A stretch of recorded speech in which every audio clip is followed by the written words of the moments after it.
All right, there I am.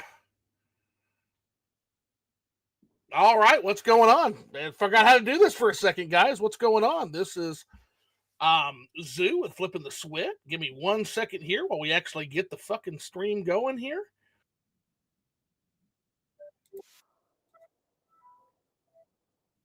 Hey, what's going on, buddy?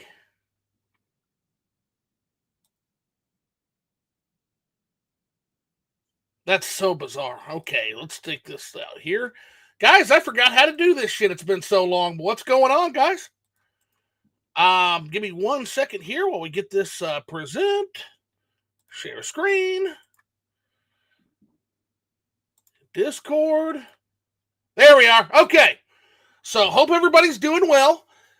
This is Zoo with Flipping the Swit, as you've always known, and welcome to a very special fucking Liquored Up Live. We're actually doing it. We're doing the thing again. So I think we've got a very interesting discussion getting ready to happen here. I've got the Angry Vigilante show with me here today. We're going to talk a little bit about some things that are going on, and just it's good to be fucking back, guys. Don't be a little gentle. If there weren't technical issues, it wouldn't be a fucking Liquored Up Live. What's going on, guys? So I'm going to introduce my guest. This is the Angry Vigilante show, and I'm going to let him tell you a little bit about himself. And please shout out if there's any technical issues, or if you can't fucking hear me, or if you can't hear him. That'll be awesome. So tell us a little bit about yourself, and more importantly, what the fuck you're drinking, man. Well, I am the Angry Vigilante. I do reactions on Salty Fanboys. And right now, I'm unfortunately just drinking some soda because after this, I got to drive. And I don't promote drinking and driving.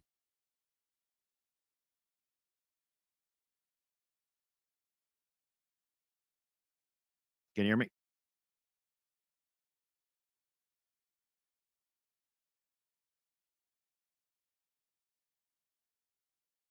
If you can hear me, I can't hear you.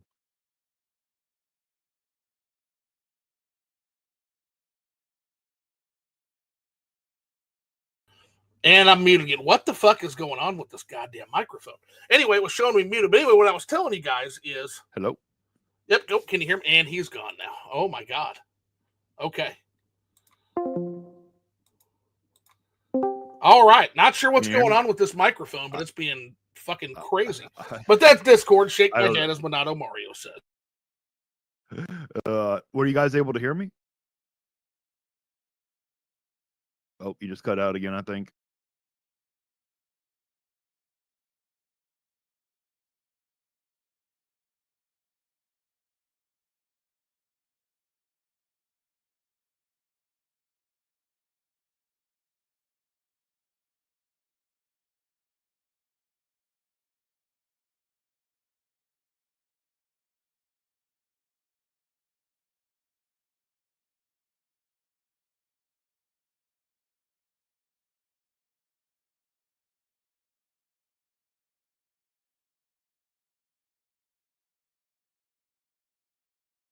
If you can hear me, I can't hear you.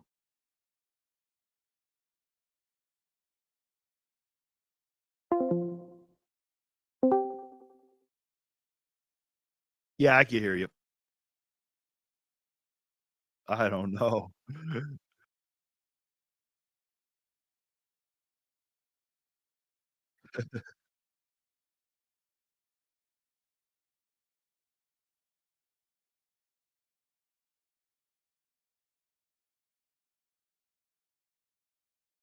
Well, how I got into gaming, like ever since I can remember, the very first console I ever played was actually a Sega Genesis. And I remember I loved it, always wanted my own console.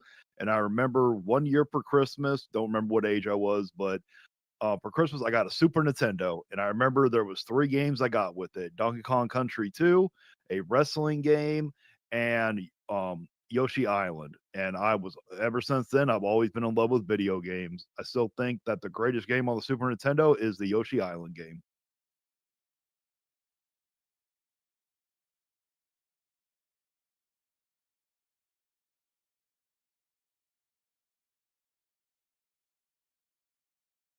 Yeah. Yeah.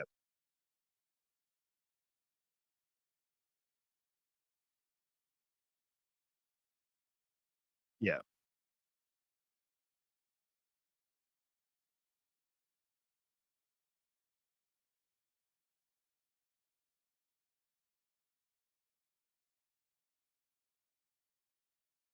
Yeah, I would agree. It shouldn't have been a Super Mario World 2. It probably should have been its own thing instead.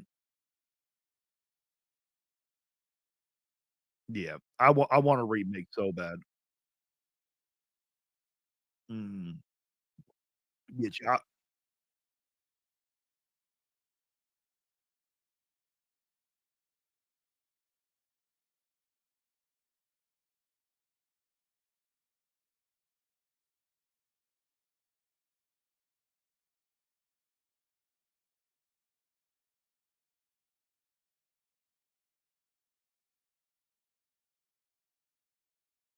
Mhm.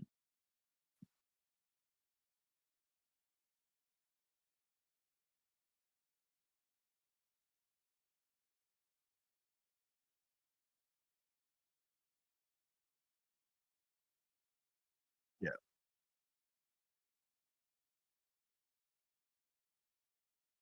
Oh, yeah.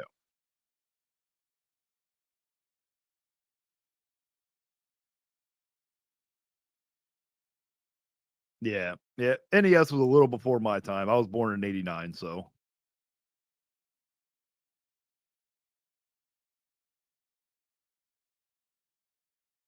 Oh, yeah. Yeah.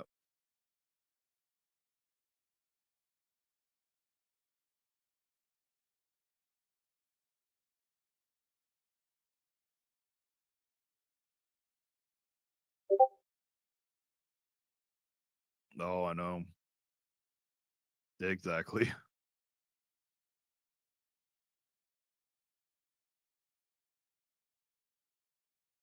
Oh, I know. It's getting expensive, ridiculously expensive.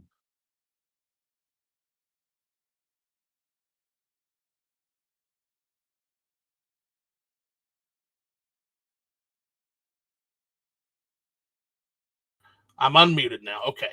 So nobody got the. They can only hear Vigilante, can't hear me. Fuck me, man. You can tell we haven't done this for a while, can't you? It's okay. Hey, it happens, man. It happens. Okay, well, they missed my story. All you guys missed was my origin story for the 100,000th time, talking about the Super Mario Brothers, how I watched my dad play that, emulating his movements. And it's just the origin story. Now we're going to get into the actual meat of things, which is basically to say, hey, what the fuck has happened to this hobby? And I think you come at it from a similar perspective as me, which is that you're trying to be as pro consumer as possible. And one of the things I wanted to talk to you about is I've watched some of your stuff, right? And Yeah. so I guess that's my next question is what got you into the salty fanboy content? Well, see, when I first started it, I didn't even know that's what it was. I never knew about the community or anything. Like what when I started doing it, I remember the Switch 2 Direct came, and then I saw the price of Mario Kart World, and I noticed all the big Nintendo YouTubers I was watching, none of them were speaking out. I'm like, you guys have claimed before about stuff being anti-consumer. Why are you guys not doing this now? Like, I've seen you guys speak out against other stuff. Why not this? And it just enraged me that they weren't doing it. And I always enjoyed reacting. That's like my favorite thing to do on YouTube is do reaction videos. And that's just how it started. And then I noticed some other people were, kind of seemed like they were downplaying how expensive Mario Kart World was, and it just took off from there. And then after I did maybe a couple weeks of it, I started getting requested by my subscribers, "Hey, go react to this person and react to that person," and then it just took off from there. Gotcha. So basically, the pivot into the reaction content was kind of viewer driven, basically. So they were like, hey, Wait, you got to check this out. Like, I can't believe what these guys are saying. Is that basically what was going on? well, I was always doing reactions before that. I was just doing different kind of reactions. But when it came to reacting to like the salty fanboys type stuff, it started with the Switch 2 Direct. That's what took it off for me to start doing it. Switch to direct, yeah. So and what kind of reaction content were you doing prior to that? Just like trailer reactions. I would also do like some game reviews, but it was mainly like trailer reactions, like deep dive type stuff. Okay, gotcha. And is that how you initially got into YouTube? That's another thing that I always like to ask is what kind of got you in from doing the gaming to being like, you know what? everybody needs to hear my perspectives on my takes on things. Like I always like to joke that like when we do this, it's almost kind of arrogant when we start a YouTube channel, but nevertheless we do it. So what was your entry point in that? What was the thing that made you go, I got to do this? Well, see, my very first YouTube channel, it was terrible. I only got like 50 some subscribers in like 3 months. It wasn't really that good. I did not have any idea what I was doing. And that was a gaming channel. And then I decided to start another channel with a couple other YouTubers, and we were doing like reaction commentating type stuff. And that's really what got me into the whole reaction. I realized that I was good at it. Right. And I realized that people were enjoying it. So, but it didn't work out. The whole podcast thing didn't work out. So then I started a whole nother channel where I was doing reactions, but it wasn't about gaming. It was in a different niche. And then when I hit 1,000 subscribers on there, I'm like, okay, well, I want to try gaming again. And that's how I created this channel.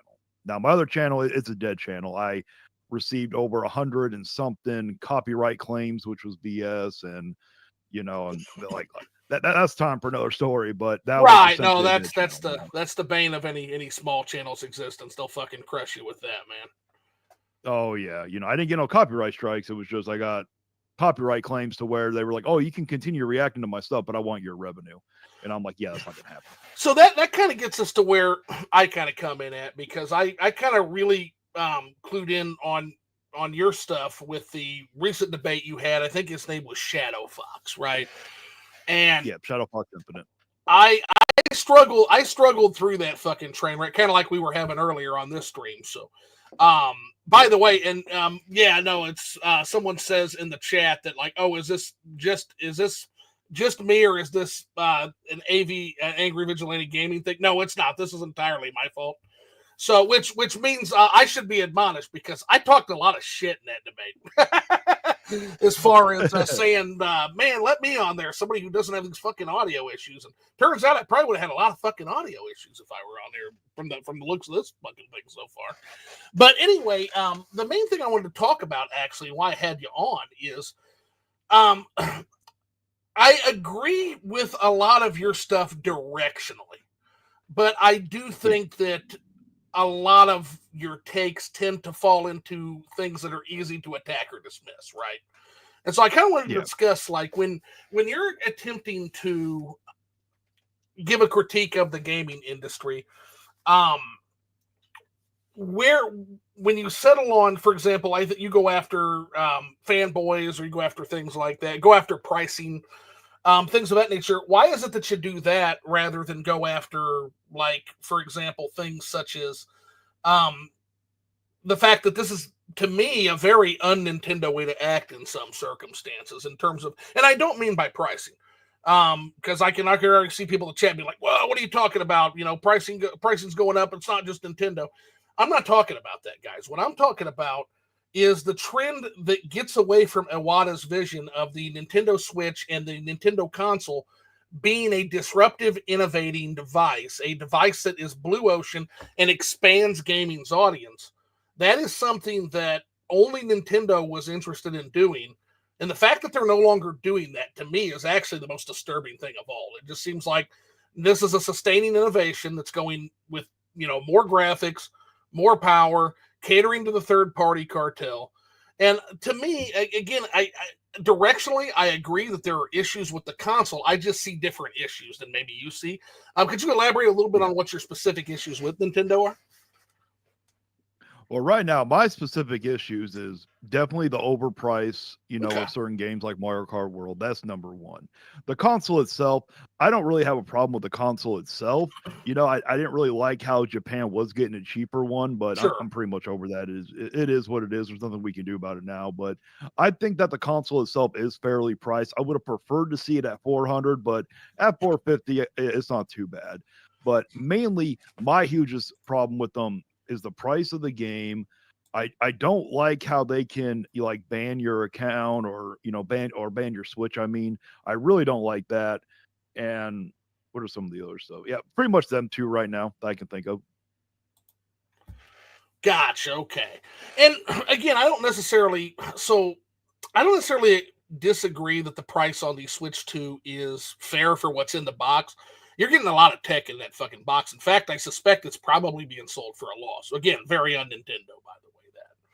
And Yeah. I guess the last time that happened was the Wii U.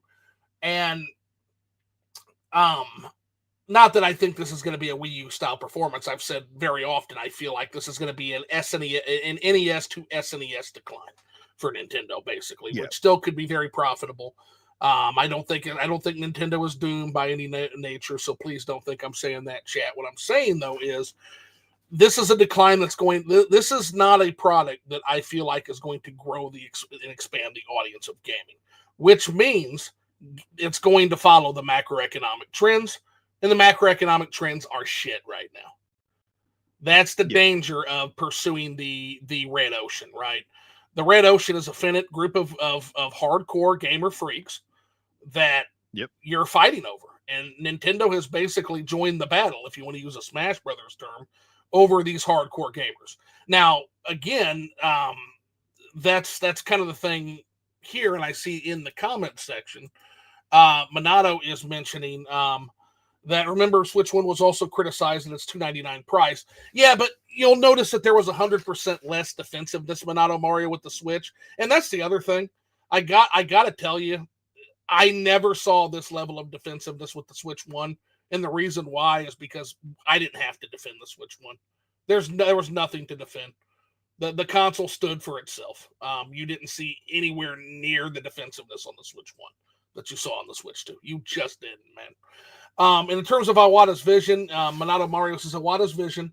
Iwata was awesome, but he was heavily criticized for how he handled the Wii U and not really focus on core gamers, etc. The Wii U was for core gamers. I mean, I don't know what you're saying there. It was specifically a beefy power upgrade.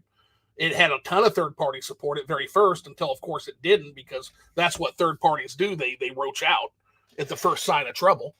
That's why it's always dangerous for Nintendo to rely on third parties that hate them, by the way. And we can go into the history of that if you want. But third parties are notoriously anti-Nintendo in general. And the Wii U, I can tell you that I understand what Iwata was going for, Minato Mario, with the Wii U. What Iwata wanted to do there is he was looking at trying to detach from the screen. And what he failed to realize is that, and it was more of a Japan-centric console in that way, because what was happening is we were already separated from the screen. We had them, it's called smartphones, and we all had one in our pocket. And so it was a really interesting device to try to separate console gaming from the TV, but we were already divorcing from the TV in many, many ways. The big TV was becoming less and less the center of the living room, and Iwata saw that. That was the whole point of the Wii U. It didn't work out, but I do respect the Wii U for its attempt at another disruptive innovation. I do. Wii U barely had any first-party games, so that's why many are on Switch 1 now. Yeah, that's right, because the thing flopped, and they abandoned it at the first sign of trouble, man. And we'll get into that for sure. But yeah, it's you can't rely on third parties. You can't do it. And I do see Nintendo kind of coming out swinging this time around, which is good. But as far as their first party software, they need to do that. But I would not, I look, if these game key cards don't sell and sell well, I look for them to abandon this console too.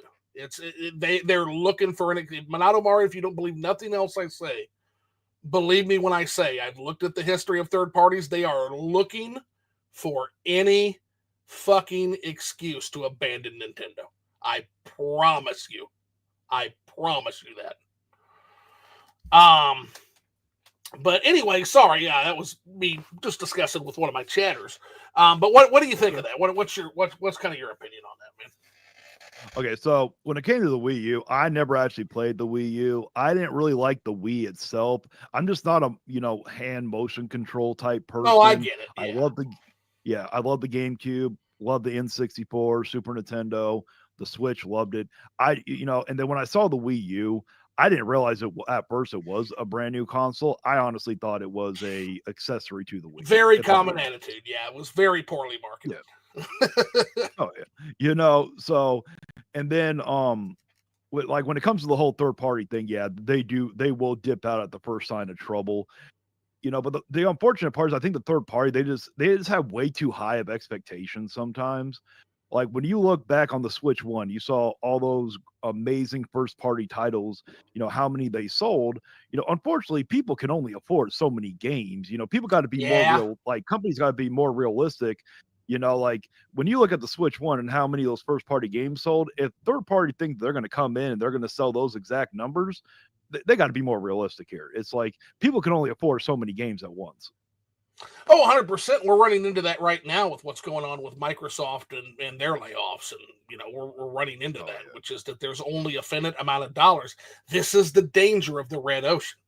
And this is why the best thing gaming can do, and that's why I will not let Iwata rest, Minato Mario, is because if you're not expanding the audience, gaming is going to contract. It's going to contract financially, and that means it's going to contract in the amount and quality of games you get every time there's an economic downturn, because you've tied yourself to what is honestly a pretty small group of people, and that's hardcore gamers. You have to expand the audience. You have to create those new gamers. You have to be interested. Somebody fucking has to be interested in creating those moments where I'm sitting there with my dad and emulating his play and learning how to play video games. Somebody's got to be fucking interested in doing that, guys. Because if they're not, if Sony's not, and Microsoft damn sure isn't.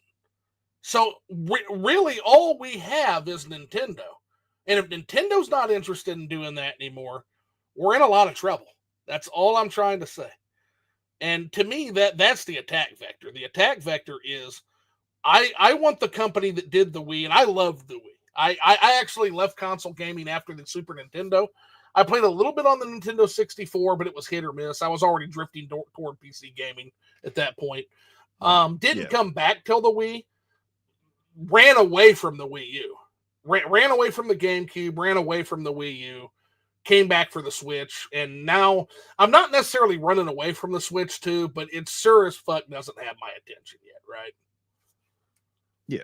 Oh, I get it. Eventually I will get a Switch 2, but I'm one of those people, I don't buy consoles brand new. I don't really see a point in buying a console brand spanking new. I believe you can buy one pre-owned and you're getting the same thing. I'm just cheap like that.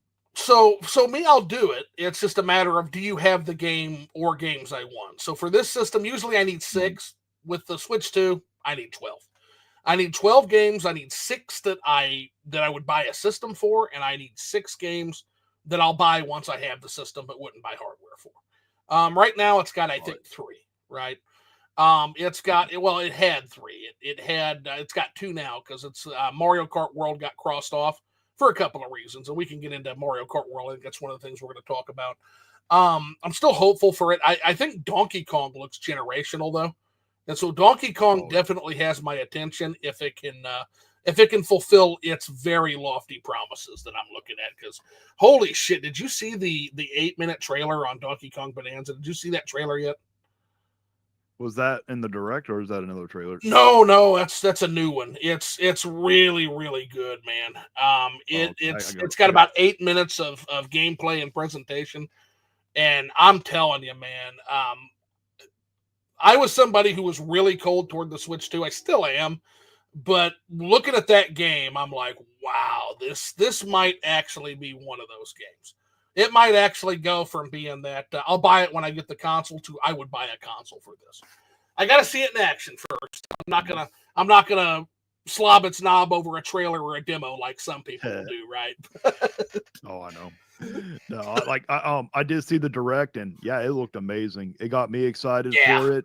The only thing that I'm worried about with this game, because like for me, for $70, if I'm going to sit here and recommend a $70 game, it needs to be long enough. And I'm worried that it might not be long enough. Maybe that's just me getting a little worried. We'll find out when the game comes out. But if the game comes out and we find out we can beat that game in 10 hours, yeah, I'll gladly say 10 hours is not long enough for me to go buy a $70 game. Yeah, so in general, what I would tell you about Nintendo is that cartridge size, that file size can be very misleading, right? So Nintendo are some of the only people that actually still optimize their shit. They are maestros in optimization. And so I never get worried about their file size. And what I would do is I would encourage you to go look up the cartridge size of a game like Xenoblade Chronicles 3. In fact, let me do that right now real quick. if it's not going to go haywire on me. Let's see here. Xenoblade By the way, amazing game. 3 file size. Check this out, bro. 14.4 gigabytes. Oh yeah, that's a long game. 14.4. So that's just Nintendo magic, honestly.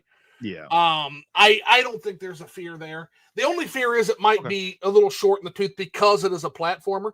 Because again, I don't want to compare. Yeah. I don't want to compare an RPG, a JRPG, 100+ hour game to a fucking platformer. But to me, yeah, Monado Mario says around 20 hours. That would be perfect for me. That would be perfect. If you can give me 20 hours of solid fucking content, yeah. Mm-hmm. Yep. For me, like I have a strict criteria when it comes to a $70 game, and one of them, it has to at least give you 20 hours of the first playthrough gameplay. Yeah.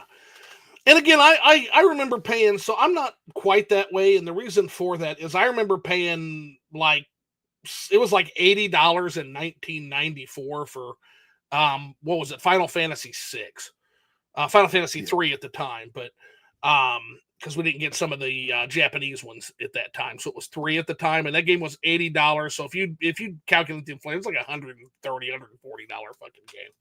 And that game, I remember that game being about 30 hours.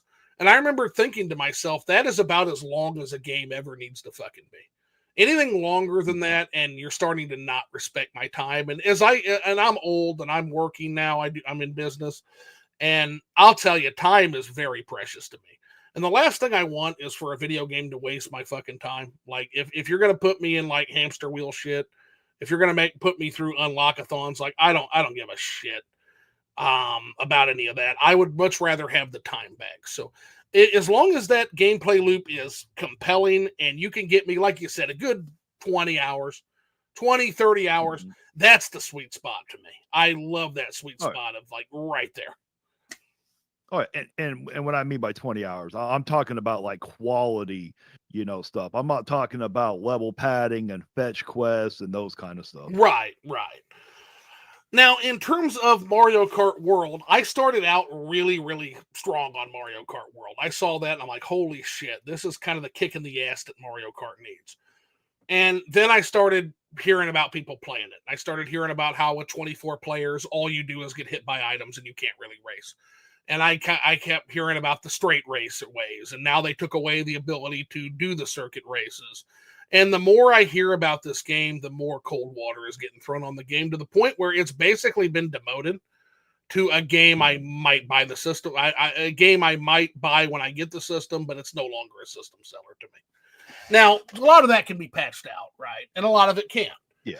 I guess I guess my question for people that have played the game, is there a way to just play with is there a mode where you can just play with the 8 players or the 16 players or whatnot? I just don't know enough about it, and that might swing my opinion a little bit the other way if that were the case. But yeah, from what I've heard and what I've apparently when you have like the max amount of players, like all you do is get fucking pelted by items and you can't do shit. And it's just a fucking annoying fest. Oh, it is. Like pretty much like this is what I got the expectation on Mario Kart World. If you're gonna play with some friends, play with some family, don't go in the expectation that you're always gonna win. Just go in the expectation to have some fun. A lot of it is luck based because you can't control when you're gonna get hit by a lightning bolt right before the finish line. Or a blue shell. Like no, but there's a difference. But there's a difference, man, between getting hit every once in a while and oh my god, I can't fucking hit the accelerator because I keep getting hit with items. And it is annoying. I kind of feel like, and then the other thing is I kind of look at video games as appetites being serviced by a certain dish, right? So what did we play Mario Kart for? Mario Kart was a fucking arcade battle racer, man. So is this open world shit, like, is that really adding to the dish or is that making the dish something?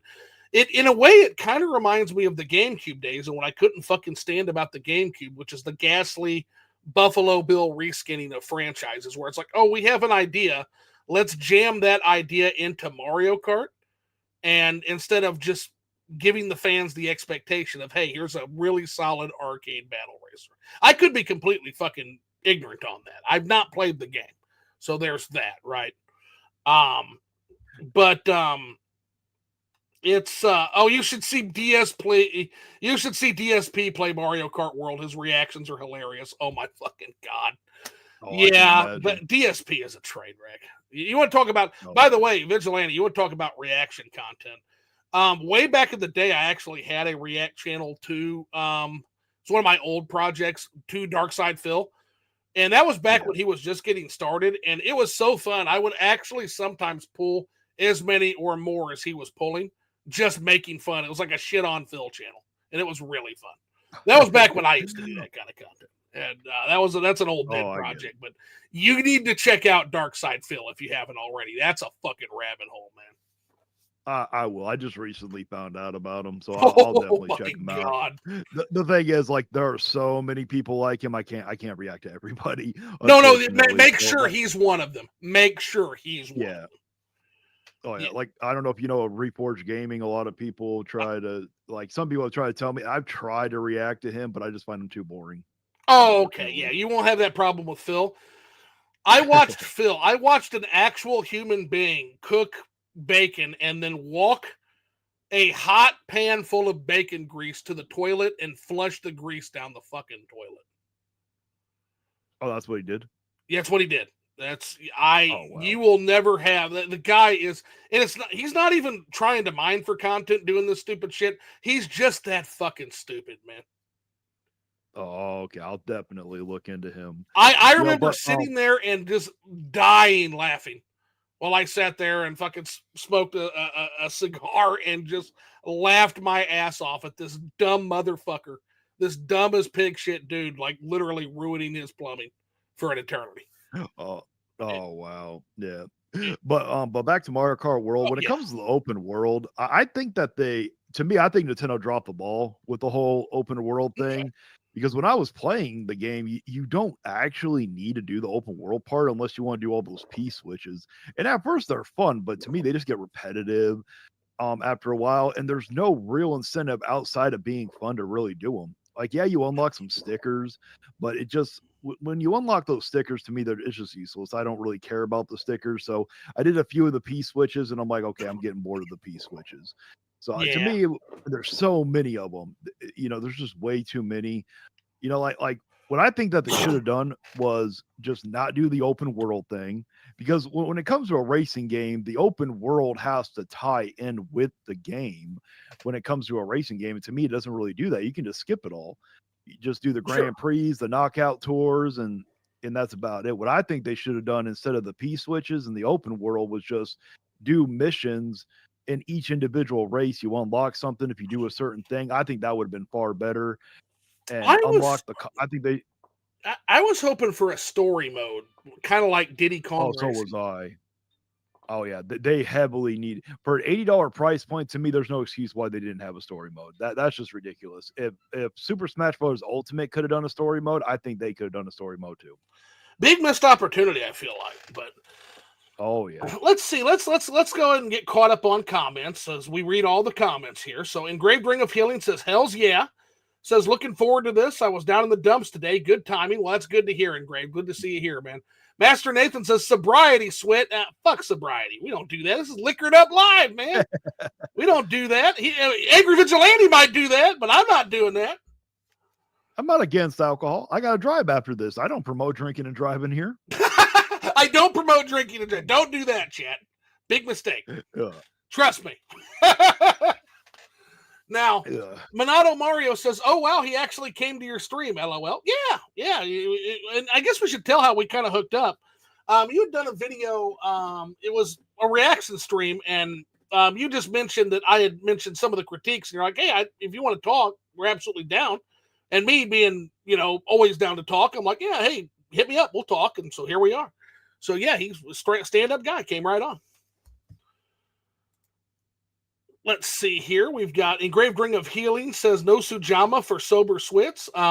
No Sujama tonight. And I didn't tell everybody what I was fucking drinking. I am drinking in honor of me almost finishing up with Morrowind's A Becky and Shores release. I am finishing up some El Dorado 15-year rum, and it is fucking delicious. Minato Mario, always well behind the 8 ball here. He asks, what's the topic going to be about, Flip? Well, you're looking at it, baby. We talk about all kinds of shit on here. You never know what you're gonna get on a Liquored Up Live. Engraved Ring of Healing says, I got a pizza on the way and a bottle of Stoli. Cheers, boys. Now that's a fucking night. That's a fucking night. I remember those nights, man. I remember pizza's a little bit of an upgrade. Like, I remember those Lonely Fucks New Year's nights. I always used to joke about the Lonely Fucks New Year's, an Impossible Whopper and a bag of Franzia wine, a box of Franzia. And just the most miserable. I was just trying to think of the most miserable fucking New Year's I could think of. It was just by yourself with an Impossible Whopper. You know, you're crying into your Impossible Whopper. You know, you're eating it that way.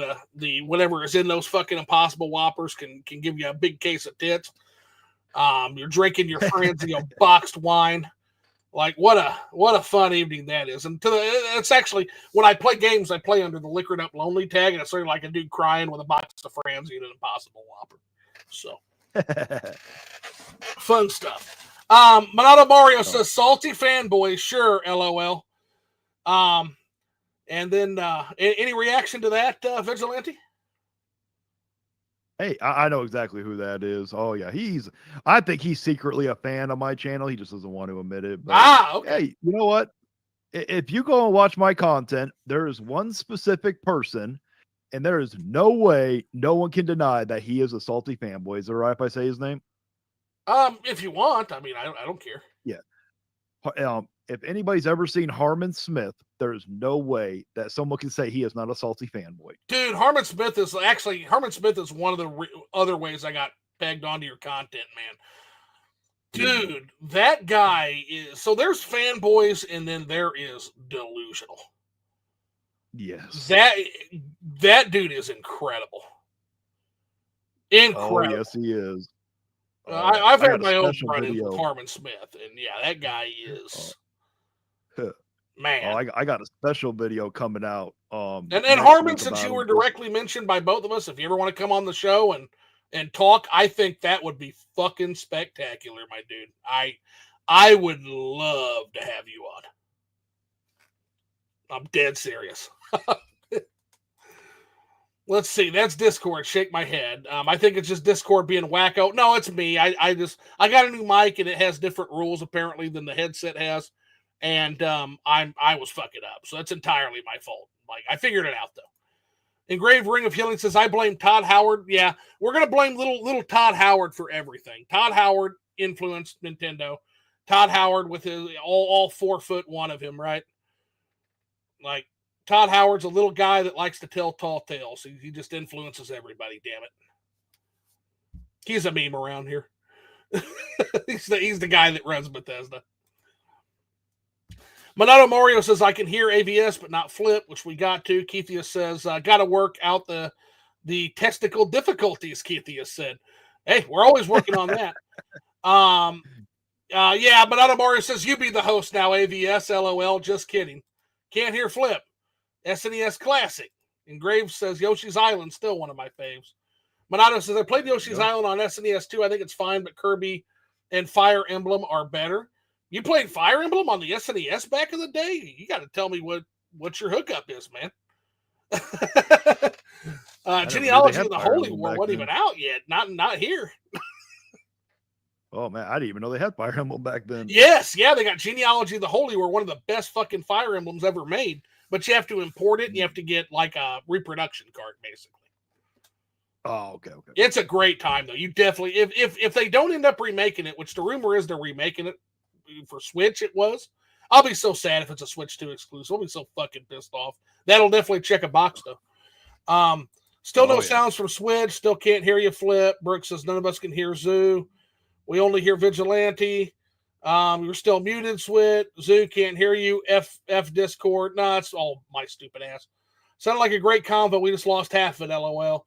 Is it me or does this always happen? No, it's all me this time. I'll try my best not to be annoying. No problem, Monado. That's what we're here to have a conversation, man. And then finally, okay, you can hear me. Okay, Monado says you should ask him why you make tons of content on Nintendo Prime and OJ, LOL. Yeah, what about that? You want to answer that, buddy? Well, sure. when it comes to Nintendo Prime, I only do content on him when he reports on something I believe is anti-consumer. I actually have a lot of respect for Nintendo Prime. When I did a debate with him in Player Essence, Nintendo Prime was very respectful. He was a great host, even though he was sitting there eating food, didn't even offer us any. He could have offered us a sip of his Coke Zero or something, But Right. overall, Nintendo Prime, good guy, have no problem with them. Okay. Now, Player Essence, Yeah, you guys, if you you go guys watch have my been at it a videos, little bit. you see why. You can see why I react to a lot of him, but I don't just react to them. Maybe that's the only ones that he watches. Okay. But if you go back and watch my videos, I got plenty of other people besides them. It's just that for a while after the debate, Player Essence just wouldn't shut up. He just kept running his mouth the whole time, and it's like, well, I got to check him here. So that's why I constantly do one on Player Essence. Well, and again, I just to play a little bit of defense for OJ. I think the chat eggs him on a lot, right? They do. I think there's that. And OJ has a thing where he tends to mirror energy. So I gotta ask: is there anything you can think of that you did that would cause him to do that? Because I mean, I've debated him a lot of times. I've never had that fucking problem. So I don't know what the deal is, but I would love a chance to squash it if he would be willing to come on and you would be willing to come on. I think I could squash this Nintendo Prime OJ style, like we did back on the other one. But again, that offer's out there. That's an outstanding offer. I leave that up to you and him entirely. Well, I think, he said the reason why, he said stuff was because I called him names first, which all I called him was a fanboy. Oh, that'll do it though, man. He does. Yeah. Oh yeah. So he got angry over that. And then my very first video, I said he was being disingenuous, which he was. And he loves to claim that I take him out of context, that I'm disingenuous, which if you take someone out of context, I mean, that's the easiest thing to prove here. He's more than welcome to prove if I take him out of context. So well, and I think context can be perspective based though, right? So maybe he didn't think he was, just like maybe there was just a miscommunication there. That's why, again, I'd love at some point just to have you both on and see if we can't squash that. But again, I leave that entirely to you guys. You don't have to if you don't want to. And I totally get it. It has gotten rather personal at this point. So, yeah. Well, I would say if you ever could get us together like that, I promise you it would be a very entertaining one. I can promise you that one. So it would not be boring. I can promise. No, but I don't just do this for content. I would do this to try to mend a riff there. Because I tell you, I like OJ. I think an awful lot of OJ. I do.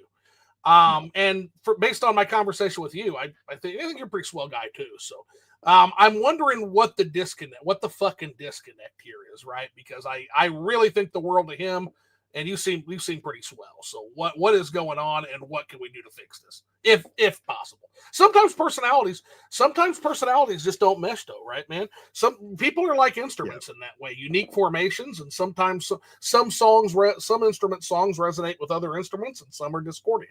So maybe it's just not meant to be, but hell, I mean, you guys both seem all right to me. Yeah. Well, I think with me, my personality is like I'm very I heavily criticize things, and I think with OJ, it's just more he doesn't take criticism very well. Okay. In my opinion. People can say otherwise. I've seen enough of his live streams. I don't think that he could take criticism very well. I think there's a particular way that he is more receptive to. So, like, again, me and him, if you've ever seen our Twitter threads, we go back and forth constantly. And it's always very respectful though. So again, I don't know what button is being pushed on in either direction, but you guys are finding it for sure. Oh yeah. Well, with me, my button is there's just a certain line that you don't cross, and unfortunately, he crossed it. Yeah. Okay. Well, that would explain that. Then I suppose. Yeah. Okay. This says yes at FlippingTheS'Wit, so they can hear me now. Pro anti-consumer, in my opinion, is now more of a buzzword. And sorry, Angry Vigilante, but video games being overpriced is not anti-consumer. Nintendo consoles have region lock. Now that's anti-consumer. So here, I'm going to press you on that, Minato. So if Mario Kart was $160, would that be anti-consumer? Oh, yes, it would. My point being is maybe $80 isn't anti-consumer. I'm not going to necessarily say that is the case. I haven't played the game. I wouldn't know what the value is. What I will say is, at a certain point, when a game is priced well beyond any potential value, it is going to be an anti-consumer thing. But I also believe, at least somewhat, in the market to correct for that. Now, gamers are the worst customers. I've said that for years now. They're the absolute worst customers, but I would like to have faith that at $160, Mario Kart sales would drop to zero. And the reason it would drop to zero, Minato, is that would be an anti-consumer price point. That is well beyond the value of that game. It just is for most people, for a vast majority of people. So, is it right if I elaborate on that? Absolutely, sure. Okay, yeah. So, because I noticed in the last debate, a lot of people wanted me to keep talking about the whole $80 game thing. Now, I am not saying this just about Nintendo. I have been very consistent with this. No game should be worth $80. But so right now, the standard price that is set across the gaming industry for those AAA games is $70. Okay. I don't always like $70, but I've accepted that back because that's what the standard price is. $80 is not the standard price. So to me, going above the standard price when there's really no reason to do it, no one's going to make me believe that Mario Kart World has to be put at $80. There's no way. Nobody can give me any type of point why it should be at $80. So when you go above the standard price just because you feel like it, to me, that is anti-consumer. So I see where you're going with that. I kind of disagree, and here's why. So I gladly paid, like I said, like $120 in real money back in the 90s, and that was for Final Fantasy VI. Was probably the game we spent the most fucking money on. It was so expensive back in the day. I feel like I got my money's worth out of that. I genuinely feel like that game is worth that and then some, as much as I played it over the years. What I will say is, like, I guess where I would press you at would to say, why is the line why did you accept 70 and why not 80? I guess everybody has their line, and I'm not gonna shit on that, but why not 60? Why isn't 60 the line? Why did we accept 70? Why not 60? Why not 80? And I guess that would be my question is, it's just, see how arbitrary it seems? Yeah. Well, I would love for games to go back down to $60. That would be amazing, but we all know that that's not going to happen. There's no way these gaming companies are going to lower that damn price back down to 60. It could if gamers stopped being the worst customers. Yeah. Oh, exactly. But see, right now, like, we have that chance to where we don't have to accept these $80 price points. We can fight back. Now, eventually, like you say, gamers are the worst customers. It's eventually all games are going to go to 80 one way or another. Because, like you said, we're the worst customers out there. And then once that happens, I guess I'll accept the $80 price point. But it does, I'm still going to be heavily critical of it. Sure. So I guess my thing, the other thing is, and I'll just say this hot take. I think the physical game should be as expensive as it has to be to get it on the cartridge. Okay. I think the digital game should be heavily discounted.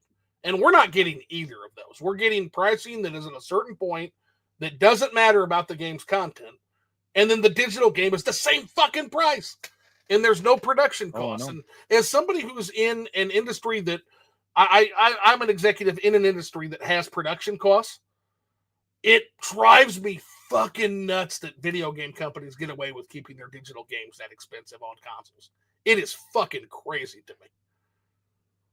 Yeah, I know. Well, I think the reason why there's not a whole lot of pushback on that is because I think if they sit there and lower the price of the digital game versus the physical game, I think a lot of people would throw a fit saying, oh, you're trying to push out physical media is what I think would happen. Yeah, probably. But again, it just makes sense that there's no production costs associated with that. So lower, like if you buy a digital music soundtrack, it's going to be much cheaper than buying a physical CD, right? Like, it's what the fuck? Why is video games so special in this regard? And the reason is because they have the worst customers. I'll never stop saying that. Oh, yeah, that is very true. Even though, hey, we still can rent the games. People can go down and be a little cheaper. GameFly is an amazing service. So video game pricing is subjective. Something all Nintendo's games should stay $50. Again, I agree. I think pricing is very subjective, but Minato Mario, that's kind of what I'm getting at. But at the end of the day, we'll pay whatever they want us to pay, and that's kind of what we're kind of laughing about right now. Manano Mario says Shadow Fox, Nintendo Prime, and Player Essence pretty much have better arguments than AVS. Sorry, not sorry. Hey, you know what? Everybody has. That's what's great about debates. Everybody can watch them and come to a conclusion, right? But yep. Like Monado says, flipping the switch now. If anything, I'd argue Shadow Fox was still not using his full debate power. I got to tell you, man, I thought Shadow Fox did good. I thought Shadow Fox did well. I didn't like the questions in that debate. And that's kind of what I was talking about him in the pre-show. I didn't care for the questions. I don't feel like half the questions had anything to do with the actual issues surrounding the Switch 2. But that's my critique of a lot of the Switch 2 discourse and discussion. I feel like most of the anti-Switch 2 versus pro-Switch 2 is missing the forest for the trees on what really matters. And I've kind of got the unique perspective of, hey, nobody's talking about the fact that the entire console gaming industry gave the fuck up on expanding their audience. And doing that in an economic downturn and geopolitical and macroeconomic turmoil is a fucking death sentence. Gaming is going to shrink because of these decisions they are collectively making. That's my fucking argument. And I can tell you right now, Shadow Fox or Prime or Player Essence, I don't think any of them have anything that will deal with that argument because it's just a simple economic reality. All forces bend to macroeconomics, but not they just do. And if you're not ahead of the macroeconomic trends, it will run you the fuck over. And that's what we're about to watch. We're watching it happen collectively right now. Look at the year Microsoft and Sony are having. If you don't think that's going to catch up to Switch 2 as the world gets worse and worse, I got a bridge to sell you, man. Everything is going to be a decline from previous generation. Everything, including Nintendo. Is it all right if I elaborate? Sure, absolutely. Okay, so when it came to the debate with Shadow Fox, I got no problem with Shadow Fox or He did good. I enjoyed them both. I think Shadow Fox is very intelligent. Now, when it came to the two topics, I love the second topic that we did when it came to the third party. The first topic, I will admit, was on me. I completely misunderstood what he wanted to debate because there were people that were telling me it seemed like we were doing like two different debates on that topic. And because he wanted to debate if the Switch 2 was an actual 10th gen, and I did get confused when he wanted to do that, but I was running around saying that the Switch 2 was a Switch Pro. So I took it as that, and that's what I thought he wanted to debate. And then I found out after the fact that no, it was more that I didn't know that people were saying that the Switch 2 was a 9th gen and people didn't accept the Wii U as a new gen or something. That I didn't know. So that was on me.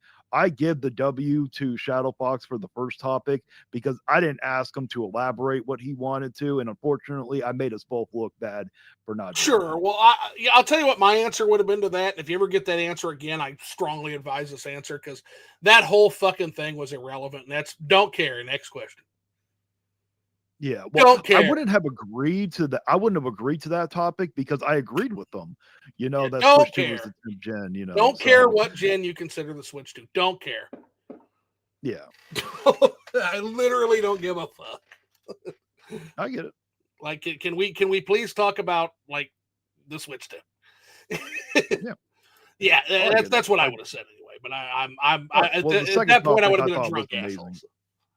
Oh, I get it. The second topic I thought was a great topic. When it came to the third party thing, I thought it was a good topic.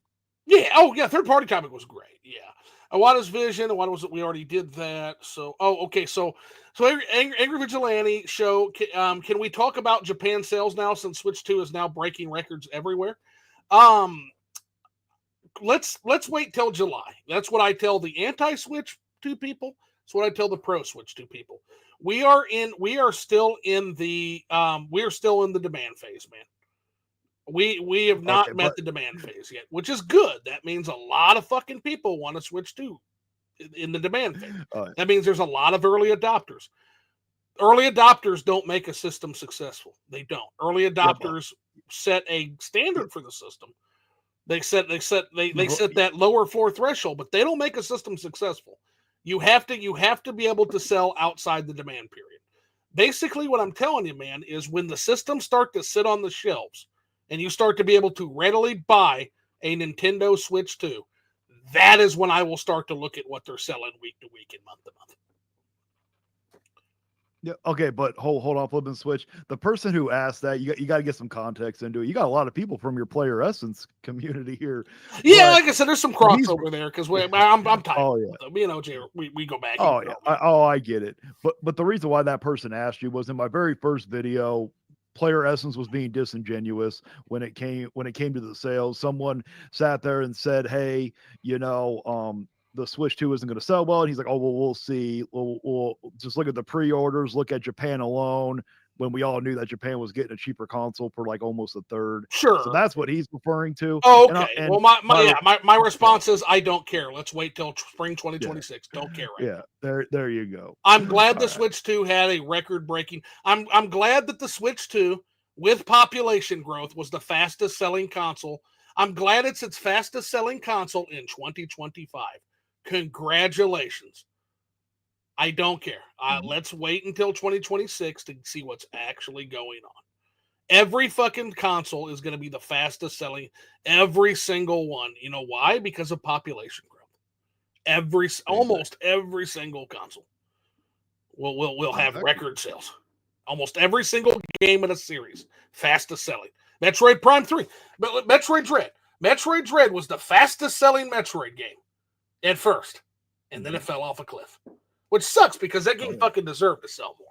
But it just goes to show you, you can't just because you're the fastest selling. Congratulations. I'm really, really excited that blank product hit its wall early. I'm really excited for that. That's what I kind of see when I see fastest selling, man. I'm an executive in fastest selling doesn't impress me. What fastest selling is that is something to gold investors. It's a meaningless fucking thing. What matters is consistent, raw sales over time. That's what matters. And that's what I'm interested in seeing. So if the Switch is still selling out this time next year, okay, you got a pretty that's approaching Wii levels of phenomenon, right? As of right now, it just has a really, really good launch, and it's a really, really there's a lot of people that are in the demand phase that really want to switch to.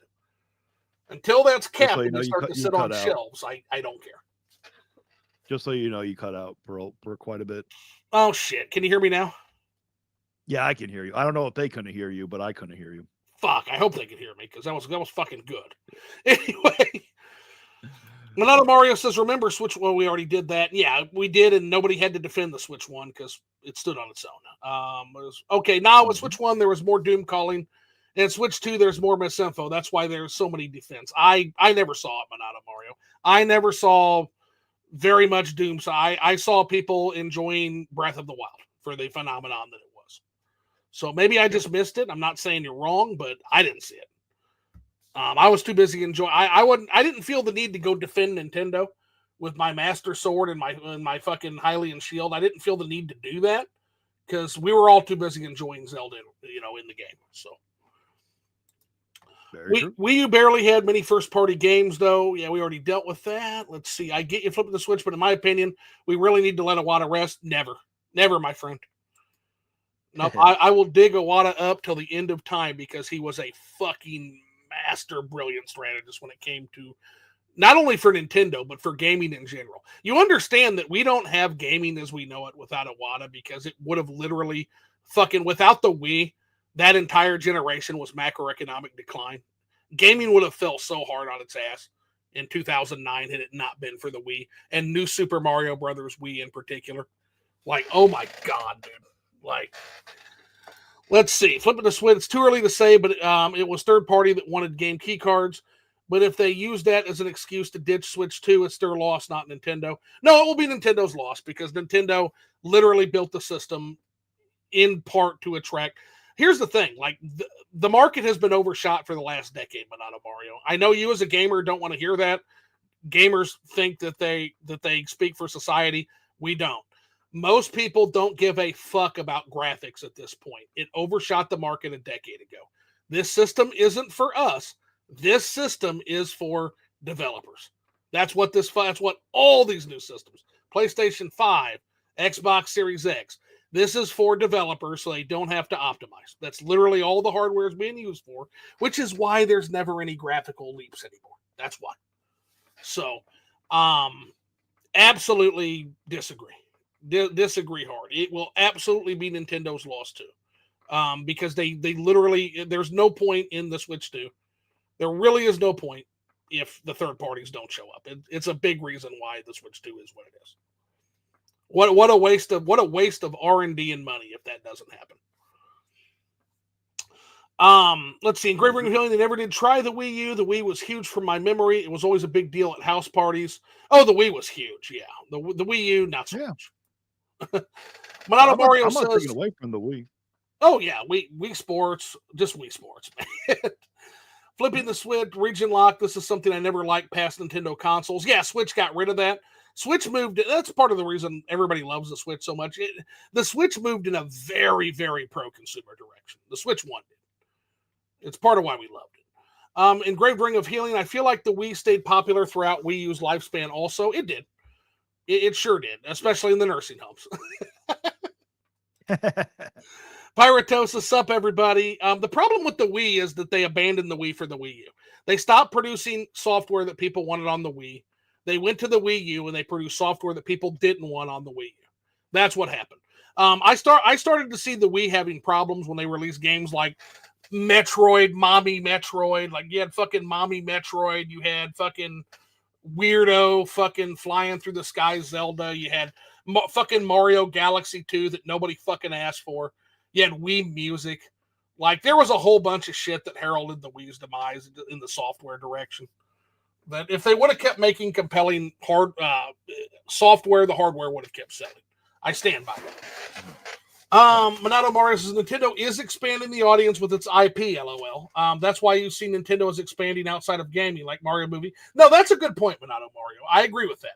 And I also think that is Nintendo's answer in part to the macroeconomic conditions worsening and the geopolitical turmoil.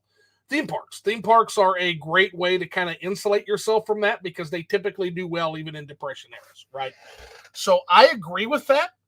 What I will caution you is that lack of focus comes at a cost when you're a small company like Nintendo. So if we've got Miyamoto, one of your greatest gaming minds, focused on fucking Hollywood and movies and theme parks, where does that leave video games? I'm not going to lie. I kind of missed Miyamoto's input throughout the Switch generation. I feel like that was missed. What do you think, man? Angry? Are you still there or did you cut out? Yeah, no, I'm here. Okay, sorry. The way that happened, it sounded like you just cut out. Yeah, I completely agree with you. You know, they are expanding. That I love that Super Mario Brothers movie. I don't think it was called Super Mario Brothers, but I love that. It was so good. I know, but I thought they just did too much in it at first. It's like, okay, so we got that. We got the Mario Kart part. So what's next? What are you going to do next? Yeah. I want to see my boy Yoshi. I definitely want to see that. But so do I. But we'll have to see. No. Monado Morris is like the fact that Switch 2 being the highest launch record kind of says it all. It doesn't say anything. It says that they haven't met demand yet. That's all it says. But but it's a good start. And again, congratulations for being, yet another fastest selling fucking product. Congratulations. Exactly. DK Bonanza is probably going to be 20 plus hours, I hope. LOL. Yeah, every bit of that. Mario Odyssey was around 20. That'll be around 22. So yeah. Monado Mario says, and using gameplay time to determine price is not appropriate too. If that's the case, then JRPGs should be over $100. Monado Mario, I hate to break it to you, you must be a younger dude. JRPGs used to be over $100. And they weren't even $100. Let's see. Monado Mario says, Swit, that Monolith Soft Magic to be exact with the optimized. Yeah, they're awesome. Also, wouldn't be surprised. Monado Mario says that Monolith Soft helped a bit with Donkey Kong Bonanza too. Yeah, it's the exact kind of thing they would help on. Holy fuck, is that Canadian? Pyratosis says. Oh, they talk about one of the things I said. Yeah. Monado says, let me be clear. I haven't bought Switch 2 because it's not out yet in my country, but I probably won't buy it at launch. LOL. Yeah, there's no reason to because there's going to be firmware updates. You're going to get more games natively backwards compatible on the new firmware. There's all kinds of reasons to wait for the revision. All kinds. Minato Mario says, y'all should see DSP play Mario Kart World. You told us that. Yeah, there's many DSP documentaries to check out. Yeah, Down the Rabbit Hole did an amazing one. Minato Mario says, apparently there's 394 P-switches in Mario Kart World, probably an Easter egg meaning thank you for playing, because 3 and 9 in Japanese sounds like thank you. That's pretty cool. You said, unlike that renowned grifter. Oh, renowned is another debate I had. I'm not going to say he's a grifter. I don't know. I think Renowned was serious in his positions. Like, again, he came on, he was a homie, he came on, he had the debate. It's fine. Yes, Hartman Smith, Minato Mario says he's that whiny fanboy, complains about games 24/7. I already knew you will say that. Yeah, Hartman Smith, crazy. Yes, he is. Yeah, that guy is. Yeah, I did laugh hard at some of your Hartman Smith stuff. For real, every Nintendo fanboy's commentary video, 99 times it's Harmon Smith. Yeah, that guy's he's a local. Flipping the Switch, Genealogy of the Holy War, yeah, but it's rumored to be remade soon. I hope so, Bonato. The world needs to experience that game. Just the fact that Angry Vigilante is telling us that he hasn't played that one. Oh, it needs to come back. Man, that needs to come back hard.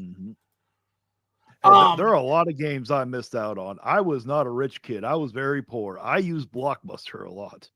God, I remember Blockbuster. Fuck yeah, man. Yeah. I told Nintendo Prime your debate with Nintendo Prime and OJ is like good cop, bad cop debate. LOL. Oh yeah. That's I just try to stay in the center of stuff like that, man. Running his mouth on what? I've been on all of OJ's streams, by the way. Well, I never said OJ was running his mouth. Is that something you said, Angry? Yeah, I said that. Oh, okay, someone asked why do I react to him so much. I said that his chat. I said his chat pokes him, and then gets him. Oh yeah. Oh, they do. You know, but I'll rebuttal that one. If you say you watch all of his live streams and you don't think he does, then you're not watching very carefully. But yes, his chat does poke at him. Let's see. OJ debates with some of his viewers too. Yeah, actually, some of the funnest stuff is when OJ debates with his viewers. He's pretty. No, you called OJ brainwash viewers. Yeah, but I think he also said that he recanted that, right? Yeah. I did not know the actual definition of the word, and so let's not no point in arguing with a past version of oneself, Minato. He said he gets that. And you falsely claim OJ only talks about Japan Switch 2 sales. Response to that? In that very first video, because I still have it up, I did not sit there and say that he only talked. In that situation, when someone sat there and said that, oh, the Switch 2 is not going to sell that well, he laughed and said, okay, we'll see. Just look at the pre-orders in Japan alone, knowing that they were getting a console a third cheaper than the rest of us. That is why. So you know, he did not say anything else at that time for that position. Okay. So he isolated Japan, and I didn't enjoy that. So that's why I did that one. OJ is trying to seem like that he talks about all the sales, and I took it out of context, that he only talked about that one specific thing, which I didn't take him out of context. I'm happy for him to try to prove it if I did. Well, so I kind of see it from both sides there, to be honest with you. On one hand, I don't think we had any sales outside of the Switch 2 sales at the time. But even if we didn't, painting the Japan Switch 2 sales, if that's what happened, I'd have to go back and look. If painting the Japan Switch 2 sales as proof of market dominance in all markets, for example, Europe, Nintendo is typically very tepid. So, yeah, that can be a very dangerous analysis, to be fair. Yeah. Not saying anybody did it on purpose, but I will say that I would consider that bad analysis if that's what happened. Minato Mario says, I'm all down for a round 2 only with OJ, but sorry, OJ said he's semi-retired on debating. Oh, okay. Well, yeah, that's fine then. And OJ, I'm sure Player Essence will be back on here for his own Liquored Up Live now that we've rebooted. I'm sure he'll be chopping at the bit for that. He loves the show. So, and OJ, he'll probably see this at some point. So, OJ, if you're watching, what's up, man? Minato Mario says, nah, mostly he does take criticism well. A handful of times he doesn't. That he does not, that's for sure. And Minato's been in OJ's community a lot longer than I have. So, yeah, I'll take him at his word on that. Minato says, no, just don't buy it. So, in response to the 160. So, okay. So, all right. Well, I respect you standing behind $160. You heard it here, guys. $160 for Mario Kart World would not be anti-consumer. Just don't buy it. Well, I assure you, Monado Mario, at that price point, I think people would not buy it. I hope not. Because it would be anti-consumer. Anyway. It would be very anti-consumer. There's many products that's overpriced outside of gaming, like cars, phones, watches, but those I wouldn't say are anti-consumer. So phones and cars, watches, yes. Phones and cars, if you're in America, cars, you need a car. I'm here to tell you, you need a car because we dismantled our public transit infrastructure 150 fucking years ago. So you need a car in America. Phones, you need some kind of phone. You might not need an iPhone or a Samsung 2050 or whatever the fuck it's on, and I don't have one of those. But watches, yeah, watches are, that's a vanity thing, 100%. Wasn't Angry Vigilante saying Ghost of Yotai Deluxe being $80 is different because it's a deluxe version? But then contents of the deluxe edition should have been in the main game, in my opinion. LOL. What say you to that? Okay, well, I don't know exactly what is coming in the deluxe edition, but generally, when you sit there and look, you got a standard edition, a deluxe edition. I never claimed that I agree with all of this, but but there is a difference. You know, I'm not going to compare a standard edition to a deluxe edition. Usually, deluxe editions, you do get extra stuff. Now, if you believe they should have been baked in with the game, then that's completely your opinion. But a lot of the times, deluxe editions, you do get the season passes, which has upcoming content. You do get usually you do get the 3 days early access or so many days early access thing, whether you agree with that. So yeah, I don't think it's a fair comparison to compare a deluxe edition to the standard edition. Okay. Yeah. In general, I would agree with that. I do think that cutting out DLC, but we don't know if that's happening with Ghost of Yotai yet. What I don't like is when they cut out things that should obviously have been main game and they cut it out and sell it back to you. But again, we don't necessarily know that, and we won't until we actually get to see the actual files and stuff, and then we'll be able to see what we'll be able to know. We'll know once the file dump happens. Monado Mario, speaking of physical, have you guys heard the drama between Stop Killing Games and Pirate Software? There is no drama, Monado Mario. Charlie blew Pirate Games out through his asshole. It's done. Mm-hmm. That guy needs to go fucking admit he's wrong, and he needs to go fucking retire from this hobby. Yep. Absolute 100% fucking shill on behalf of the games industry with that take. That is one of the most garbage fucking takes I've ever seen in my life. It's one of those disingenuous things I've ever seen. And when you've got fucking motherfucking Charlie Penguin Z coming after you, damn. But did you see that, Angry? I saw a little bit of it. I don't know too much about the whole thing, but I have seen videos here and there about it. Yeah, so Stop Killing Games is a pro-consumer movement. Thor came in and tried to shit all over this pro-consumer movement and took it completely out of context, and he got called out for it. It's basically what happened. Keithia says, I felt like it was strange that Nintendo went from $70 for Tears of the Kingdom to Mario Kart World being $80. No other game from Nintendo was over $60 in between those games. It is a pretty rapid shift, isn't it? Oh, it is. Indeed it is. And in response to Keithius, Monado says, LG, well, there's a discourse over Nintendo remasters on Switch costing $60 too. I will defend Nintendo remasters on Switch, and I will defend it this way. The Switch was one of those consoles that grew the gaming audience. And what that means for us, guys, is a lot of people they didn't have a Wii U. So a lot of those remasters, it was their first time playing those games. So I was one of the people who bought those fucking remasters.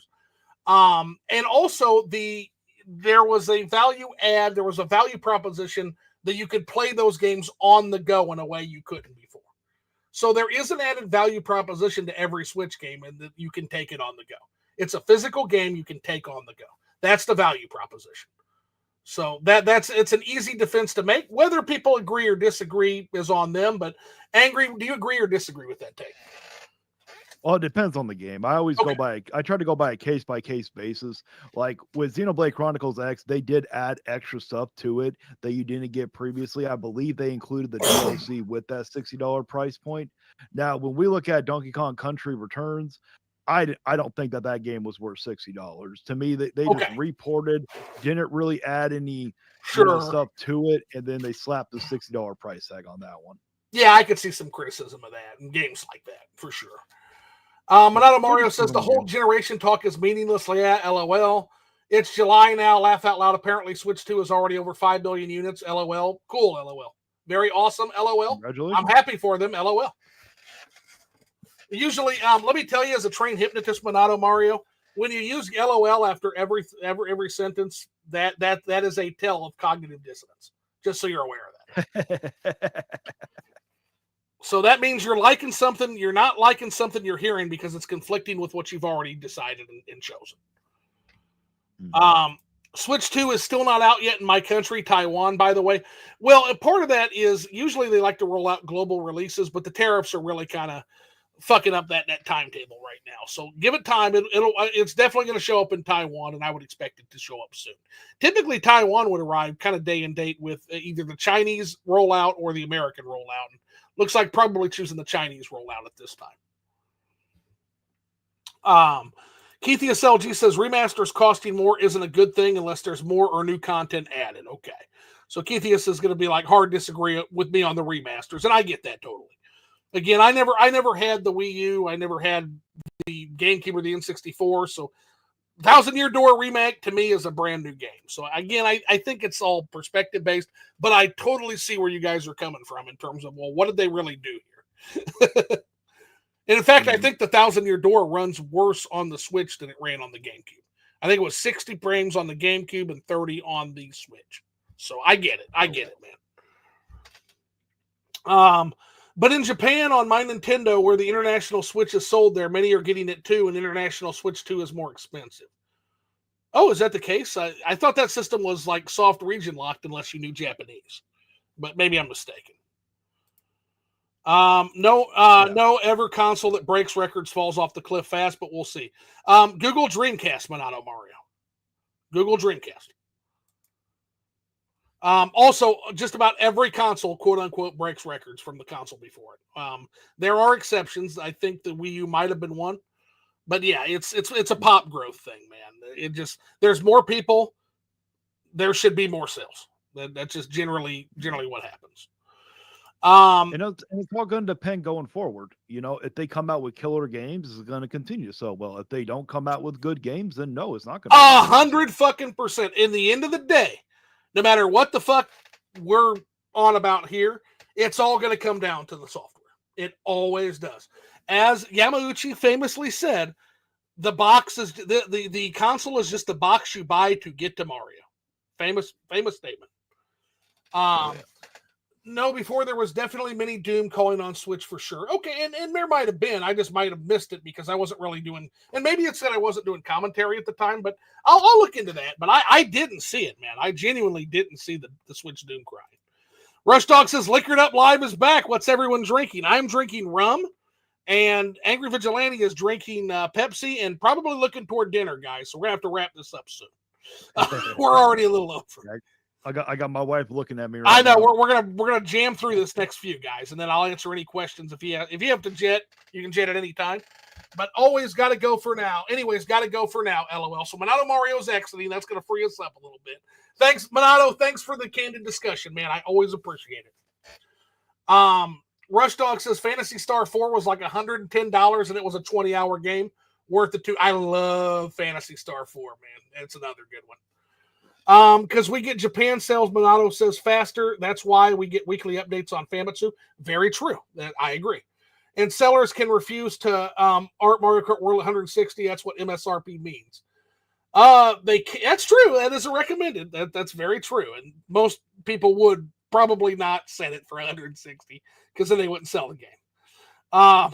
Let's see. There's a few American cities where you can get by without a car. Same with Canada. They're the exception for sure, though. Yeah, we really did our service really bad as far as our public transit here. The elemental hero, the Shadow Link Dragon, and your name is so awesome, Elemental, it gets cut off. Zoo isn't wrong on this, the car and phones, because of many situations. And then Zoo is right because the remasters were needed for Nintendo because the Wii U. Nobody had a fucking Wii U. So, yeah, those might as well have been new games to most of the market. So, all right, that's all of our questions. So, before we go, I always like to have an opportunity. I've asked you a million questions. Do you have any questions for me, Angry? No, I think I'm good. I also got to get going. That's why. But Okay. no, I thoroughly enjoyed this. Hopefully I can do it again someday. Fuck And I yeah, think you man. need to.